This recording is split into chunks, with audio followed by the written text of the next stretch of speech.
I was halfway through explaining the cultural significance of the terracotta pieces in the West Wing when I heard the radio click. Not mine, theirs. Museum security. Code 3. Suspicious male, African American, black turtleneck, standing too close to the Cresswell sculpture. I didn't flinch. Not at first. I thought maybe they were talking about someone else. Maybe. But when two guards turned their heads toward me, the only black man in that part of the gallery, the one they'd passed a dozen times this morning without a glance, I knew. I was the code. The taller one, Henson, who I'd trained on our African diaspora exhibit 6 months ago, stepped toward me with forced politeness. "Sir, can we help you with something?" he asked, but it wasn't a question. His hand hovered near the earpiece clipped to his shoulder. Behind him, a white couple in matching Patagonia jackets exchanged smug glances. The woman pointed directly at me, whispering, "That's him. He was just staring at it. I thought he might take something." I blinked once. The sculpture she was talking about, the bronze bust on the marble base, was titled Mama's Hands. My grandmother sculpted it in 1963 after picking up clay for the first time in her life. Her fingers had arthritis by then. She made art through pain. I'd fought to have that piece in the museum. Fought the board, fought the doubters, fought the subtle dismissals that came wrapped in grant-speak and polite rejection letters. And now I stood in front of it, accused of planning to steal it. "I work here," I said calmly. "Oh?" Henson replied, unconvinced. He didn't even look at my badge, which hung clearly from the lanyard around my neck. "Yeah," said the second guard, the younger one with the buzz cut. "And I'm the mayor." They laughed. The couple didn't. They looked vindicated. "You know this museum has cameras, right?" I said. "You've probably got a dozen angles of me just admiring the sculpture." The woman huffed. "That's not what we saw. He was acting weird, staring, circling it, like he was casing the place." I swallowed something bitter. What she saw, he was reverence. What she saw, it was memory. But it didn't matter what she saw. Because to people like that, black presence is threat. Stillness is suspicion. And art, our art, isn't something we're allowed to feel ownership over, even when we do. Henson stepped closer. "Sir, we're going to have to ask you to come with us." I paused. Let the air settle. Let the shame thicken for them, not me. "I'll come," I said, brushing imaginary lint from my turtleneck. "But I suggest you make a call to Dr. Elaine Brooks before this goes any further." The younger one raised an eyebrow. "Why?" I looked him straight in the eye, voice level. "Because she's the museum director, and I'm the curator she personally recruited." The silence that followed was thick enough to sculpt, and I hadn't even started yet. The security office smelled like instant coffee and ego. Henson stood stiff against the wall, arms crossed like he was guarding state secrets. The younger one, Ryan, his name tag said, paced behind the desk, occasionally glancing at the security footage paused mid-frame. There I was, motionless in front of Mama's hands, hands in my pockets, head slightly bowed. Nothing criminal, nothing unusual. Except me, black man, alone, comfortable in a space I wasn't supposed to be comfortable in. I leaned forward slightly in the chair. "So, when exactly is Dr. Brooks getting here?" "She's in a meeting," Henson said flatly. "We're just doing our job." I gave a slow nod. "And part of your job is detaining museum employees without verifying their ID?" Ryan scoffed, but said nothing. My badge still sat untouched on the table between us. The barcode sticker on the back hadn't even faded yet. That's how new it was. I'd been hired 3 months ago after a panel presentation at Columbia. The museum needed someone to spearhead the Reclaimed Voices initiative. I'd walked them through case studies on reparative curation and showed them how most major collections had entire wings built on looted history and whitewashed archives. They'd clapped, smiled, praised my insights, and apparently forgot what I looked like. Henson finally reached for the badge, studied it for half a second, then looked back at me like it meant nothing. Could have been printed at Kinko's. I smiled tightly. You think I went to FedEx to fake my way into a building I already have a key to? His face twitched. You know what I think? I continued, tone still low. I think you saw a black man near something priceless and assumed the worst. I think you were more willing to believe a stranger in a fleece vest than someone you've walked past for weeks. Ryan looked up. She said you were acting suspicious. She said I was looking at the sculpture too long. Is that suspicious or just inconvenient to her assumptions? Neither of them had a good answer. The phone rang. Henson picked up. Security. Yes, ma'am. No, we have him here. We thought... He paused. His face dropped, then stiffened. Yes, ma'am. Understood. He hung up slowly, turned to Ryan. She's on her way, and she's not happy. Ryan swallowed and finally picked up my badge. Now he squinted at it. The name suddenly mattered. Jordan Ellis, he murmured. Dr. Jordan Ellis, I corrected. PhD in Cultural Memory and African American History. Emory, 2014. Rhodes Scholar, if that helps. Ryan paled. You really curated this whole exhibit? I just looked at him.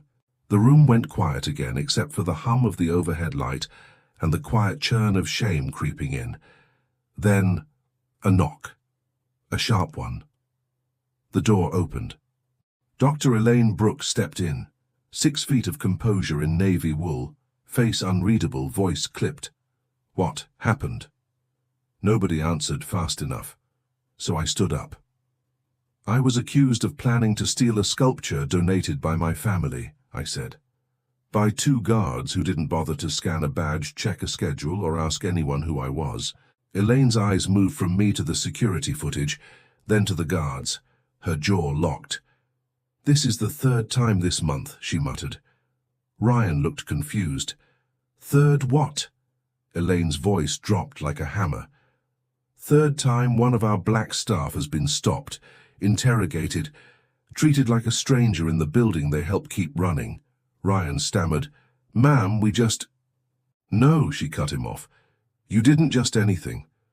You saw a man you didn't recognize and chose humiliation over verification. She turned to me, her voice softer. Dr. Ellis, I'm so sorry. I gave her a nod. Professional, dignified, but not warm. I'd like to speak with the board, I said. Tonight.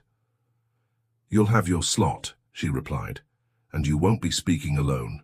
I looked at the guards once more, not with vengeance and just clarity. You don't have to know who someone is, I said evenly, but you do have to ask.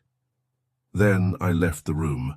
The weight of my footsteps wasn't heavy, but the echo they left behind was. The boardroom smelled like fresh paper and old money. 12 seats arranged in a U-shape around a long walnut table, each one filled with someone who hadn't lifted a single frame of art, but somehow got to vote on its future. A few nodded politely as I entered. A few didn't look up. The youngest among them, a man named Craig whose portfolio was more tech stock than culture, tapped on his tablet without pause. Elaine gave me a quiet nod from her seat near the end. Her presence was calculated, close enough to show support, distant enough not to overshadow. Dr. Ellis, said Marjorie Keene, board chair, clasping her pearls like they were rosary beads. We appreciate you joining us tonight. I understand there was an incident. Her tone carried the same weight as someone apologizing for a spilled glass of water. I didn't sit. I didn't smile. There wasn't an incident, I said. There was a pattern, and I was simply the latest stop on its route. That got their attention. I pulled a small flash drive from my pocket and handed it to Elaine. She passed it to the AV tech in the corner without a word. The lights dimmed, and within seconds the screen lit up behind me. Slide 1. Employee Incident Report. 1442B. Aaron Tompkins, Facilities. Aaron, I said, pointing to the image of a stocky black man in a navy blue museum polo, was accused of trespassing while changing a light bulb on the mezzanine level. Security didn't recognize him even though he's been on staff for 7 years. Click. Slide 2. Intern Removal Request. Jada Price. Jada, our high school intern from the Community Partnership Program, was removed from the archive room by guards who claimed she was lost. She'd just earned access approval after acing our internal history exam. She cried on the train ride home. Click. Slide 3. A still frame of Mama's hands, me standing before it, paused from the very footage security had reviewed. And this, I said, is me. Jordan Ellis, curator of the Reclaimed Voices collection, standing in front of a sculpture made by my grandmother, accused of theft, escorted to a room, dismissed until someone important confirmed I was allowed to be there. The room fell into a hush so thick you could hear the HVAC hum in the walls. Now, I continued, voice calm but cold, I'm not asking for an apology. I turned toward the screen again. I'm asking for accountability. Craig looked up from his tablet finally. You're saying we're racist? No, I said. I'm saying you've created an ecosystem where race governs access.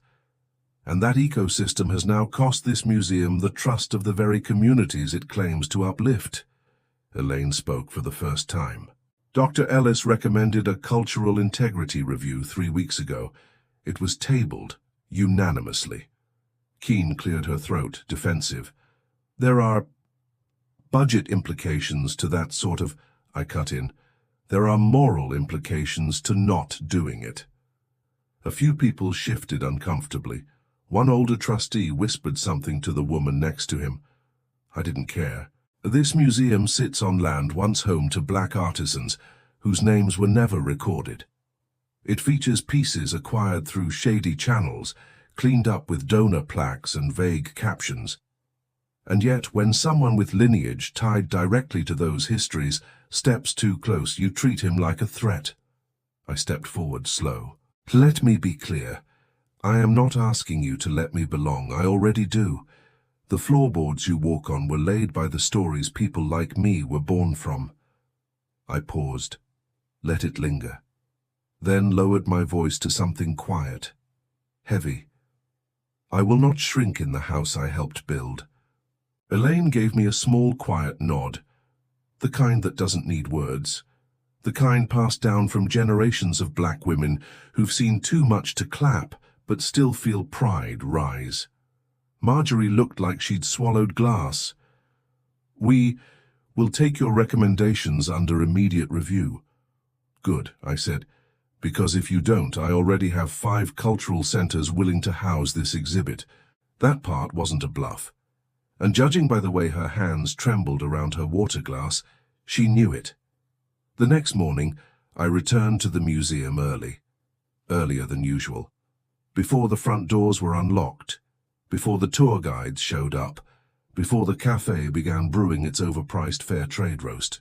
The halls were quiet in a way I liked, a silence that felt like reverence, not tension, the kind of quiet my grandmother used to keep in her workshop when the clay was still wet and the stories hadn't hardened yet.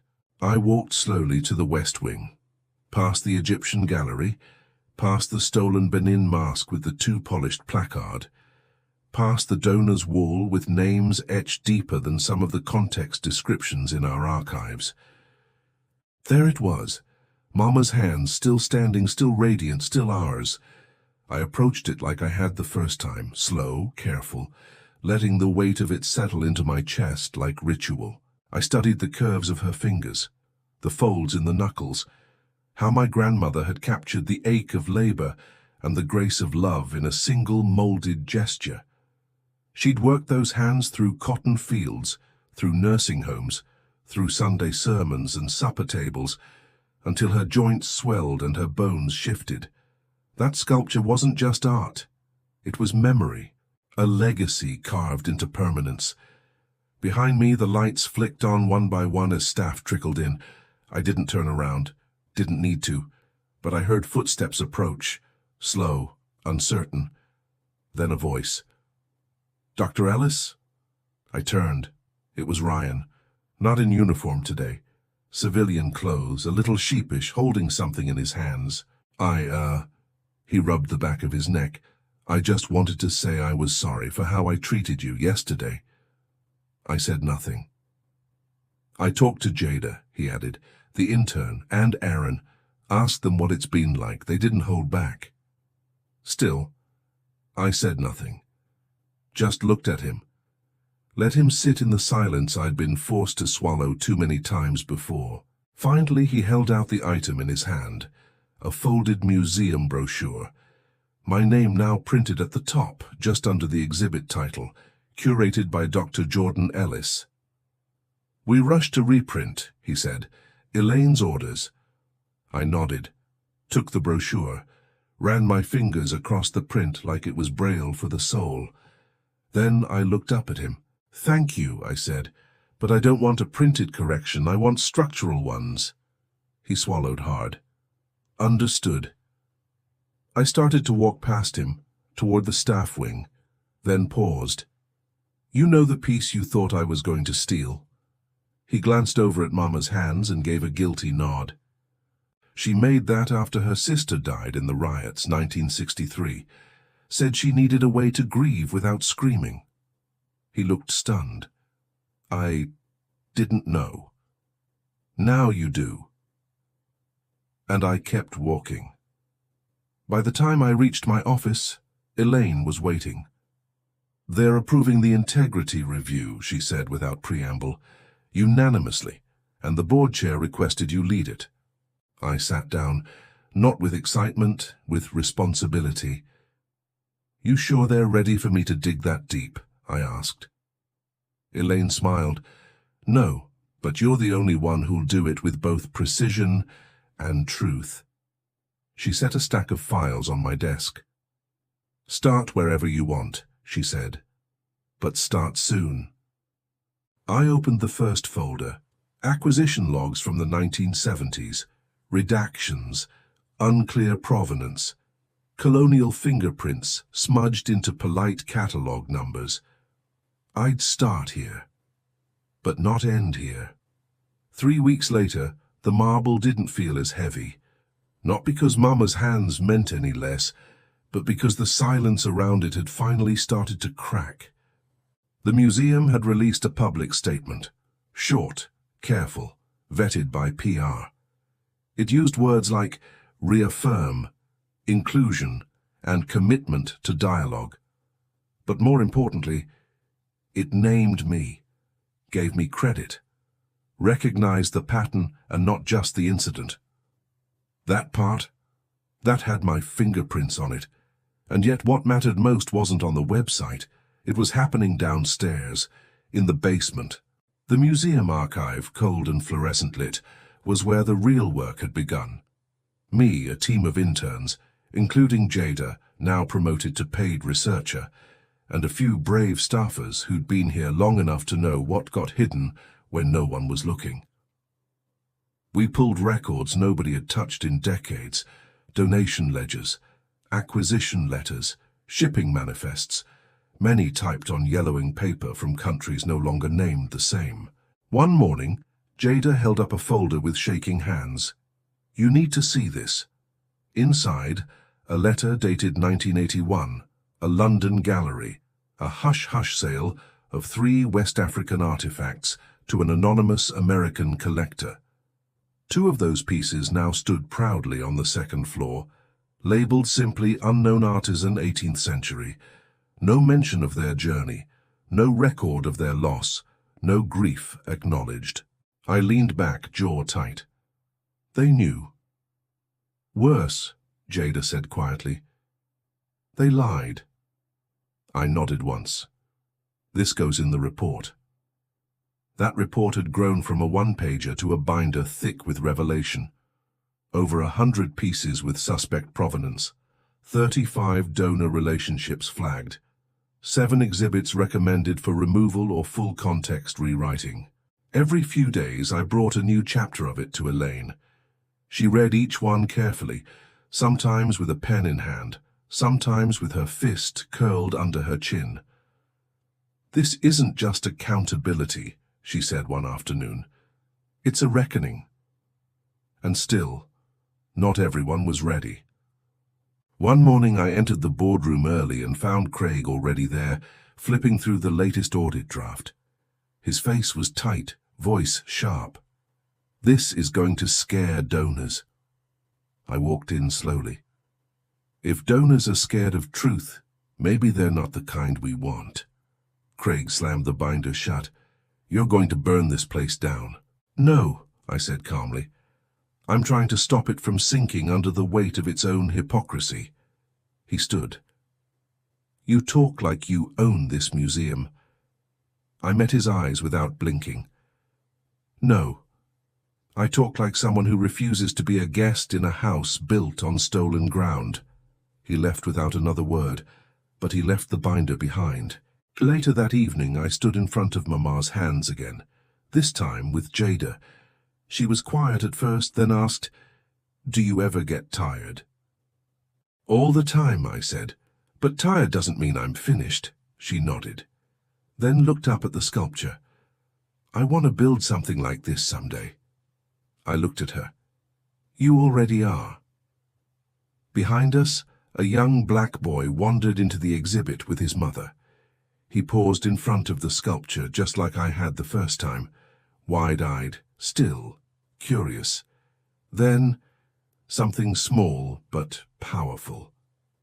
He smiled, like he knew it was for him, like he could feel it.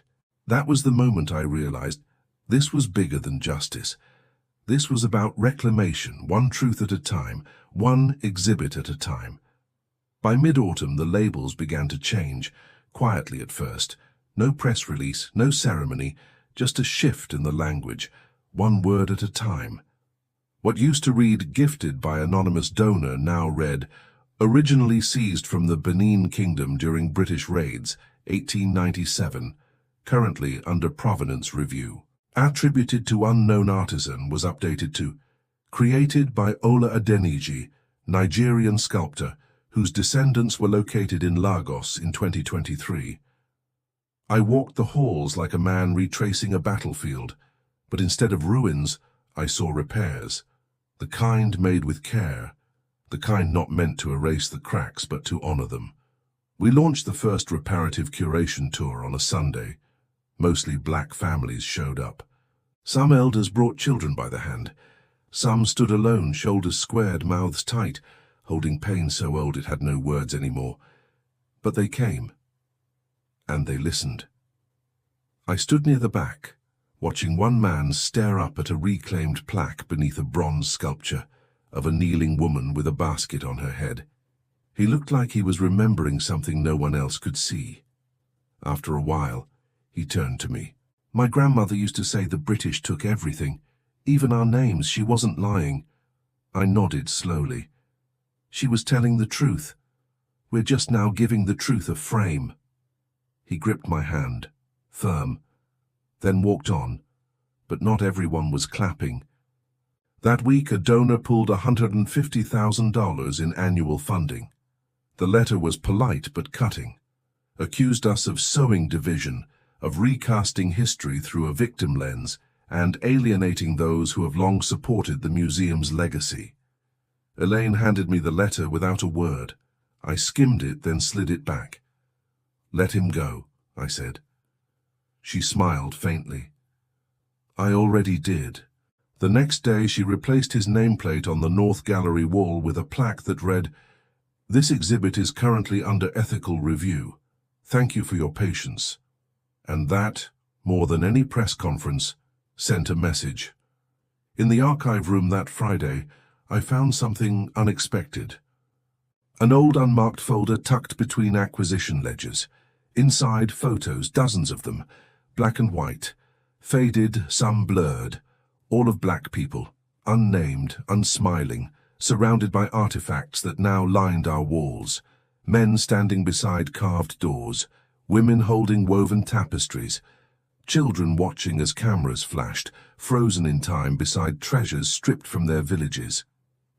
I stared at one photo for a long time. A young woman, maybe 19, cradling a carved wooden mask with chipped red paint and deep-set eyes. She wasn't smiling. She was holding it like it was a child, like it had breath. Jada came up behind me and gasped, "Is that the mask in the third gallery?" I nodded slowly. "She looks like you," she said, voice hushed. "She looks like us," I replied. We added the photos to the report. And more than that, we added them to the walls. A new temporary exhibit, unnamed witnesses, each artifact paired with its original context photo, each one captioned, "Her name was never recorded, but her legacy speaks louder than the silence." Visitors cried. I did too, but not from grief, from reclamation. And still the boardroom battles raged. Craig wasn't done. He'd started whispering to other trustees, painting me as an activist first, historian second. Said I was too emotional, too radical, too eager to punish the past. Elaine brought it up during our weekly check-in. "He's asking for a vote on your removal from the Integrity Committee," she said quietly. "Claims you're making unilateral changes." I blinked. "I wrote every step down, got every signature, even his." She nodded. "I know, doesn't mean he won't try." I leaned back in my chair, thought of my grandmother's hands again. "Let him vote," I said, "then let me speak." Elaine tilted her head. "You ready for that kind of fight?" I looked her dead in the eye. "I'm not fighting for me." And I wasn't. I was fighting for the unnamed, the stolen, the ones whose stories had been buried under gold leaf and donor dollars. The vote was scheduled for 5 p.m. At 4:58 I stood outside the boardroom doors, heart steady, tie tight. Elaine touched my shoulder gently, the way a general steadies a soldier before walking into fire. "They're expecting you to defend yourself," she said. I nodded. "I'm not here to defend. I'm here to remind." Inside, the air was crisp with tension. The board members looked up as I entered, some with polite nods, some with eyes hard and unreadable. Craig sat dead center, jacket buttoned, smile fixed, like he'd already won something that hadn't started. "Dr. Ellis," Marjorie began, measured, "we appreciate you joining us. Before the vote, the floor is yours." I stepped forward, placed a single folder on the table. No slides, no tech, just paper, just truth. "I'd like to tell you a story," I said, letting the silence stretch just long enough. "Not a theoretical one, a personal one." They shifted. "My great-grandmother, Etta Ellis, worked as a maid in Georgia. She cleaned houses that had china cabinets filled with African masks, statues, spears, all displayed like trophies. She used to say, 'I dusted my people's ghosts every Wednesday.' That stopped them. She never learned the names of the artists, but she knew they were hers. She recognized the tilt of a figure's head, the curve of a bowl, the way the carvings wept even when they smiled." I paused. "What I'm doing here, what this whole process has been, isn't radical. It's ancestral." Craig huffed, barely hiding his disdain. "We're a museum, not a reparations tribunal." I turned to him, calm. "And museums are memory. You profit from remembrance. The question is, whose memories do you center and whose do you bury?" He opened his mouth, but I cut him off. "This isn't just about artifacts. It's about gatekeeping. It's about the quiet ways we decide whose history is sacred and whose is suspicious." I tapped the folder on the table. "Inside this binder are 300 years' worth of stories, not just objects, people, families, whole villages erased by curators, too lazy or too comfortable to ask real questions. I'm not burning the museum down. I'm building the parts it forgot. Elaine leaned forward then. If I may add, Marjorie raised a hand. No, I believe we've heard enough. She looked around, then to Craig. Are there any objections to Dr. Ellis continuing to lead the Integrity Committee? Craig raised his hand slowly, but no one else followed, not even the board members he'd whispered to. Marjorie nodded once. Motion denied. Dr. Ellis will continue, with full board support. Silence. Then Elaine exhaled. I didn't smile, just gave a single nod, the kind that carries generations behind it. That night, I returned to the sculpture one more time, Mama's hands, and this time, I touched it, not out of disrespect, out of reverence. The guards didn't flinch. One even nodded at me. I traced the lines my grandmother had carved with aching fingers. Let my own fingers fit into the creases like puzzle pieces finally aligned. Jada joined me, camera in hand. We're adding a digital tour, she said, for schools. Good, I replied. Make sure they hear everything. She smiled. You ever think she knew? She asked, motioning to the sculpture. Knew what this would become? I looked up at the weathered bronze. She didn't need to know, I said. She just needed to create it. I'll do the rest. Behind us, 2 janitors passed by. One of them, an older black man with salt in his beard, slowed, looked at the sculpture, then nodded toward me. I seen her work before, he said softly. Didn't know it was yours. It's ours, I said. And I meant it. Months passed. The exhibit grew. What started as reclaimed voices became something louder, deeper, rooted. The unforgotten, a living archive. Schools came in buses now, not just the prep academies, but kids from neighborhoods like the one I grew up in, kids who'd never seen their history on a wall, only in pain, in silence, or in the eyes of tired grandparents who didn't want to pass the grief down any further. Now they stood with it, named it, learned it. One boy, maybe 10, hoodie zipped up to his chin, skin the color of deep earth, asked me a question that stuck. Why didn't they ever tell us this before? I crouched down beside him. They didn't think you'd ask, I said. But you did. He nodded slowly. I'm going to tell everybody. And I knew he would. On the first anniversary of the exhibit's launch, we held a dedication. Small crowd, big meaning. Elaine stood beside me at the podium. Jada read aloud from the journal she'd started during our archive dives, entries full of names once lost, now found. Families had come too, descendants of the artists, the makers, the stolen.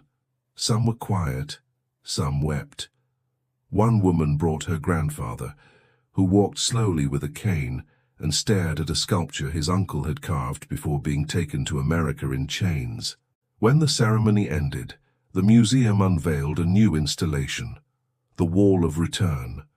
Not a plaque, a portal, dozens of digital frames, each one flickering between faces, old photos, archive sketches, new family portraits, a loop of reconnected stories, a loop that would never again be broken.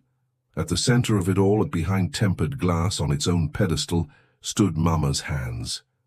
Only now the placard read, sculpted by Esther Louise Ellis, 1914-1998, matriarch, healer, and artist, donated by her grandson, Dr. Jordan Ellis, in honor of all who remember through creation. I stood in front of it one last time before the crowd returned, and I whispered, "We made it, Mama." That night the museum was quiet again, the kind of quiet that no longer felt oppressive. It felt earned. I walked the halls, alone, lights dimmed. My footsteps echoed, not hollow but steady. Each display I passed, each artifact now properly named, now rooted in truth, gave me a kind of peace I hadn't known I needed. History doesn't heal by hiding.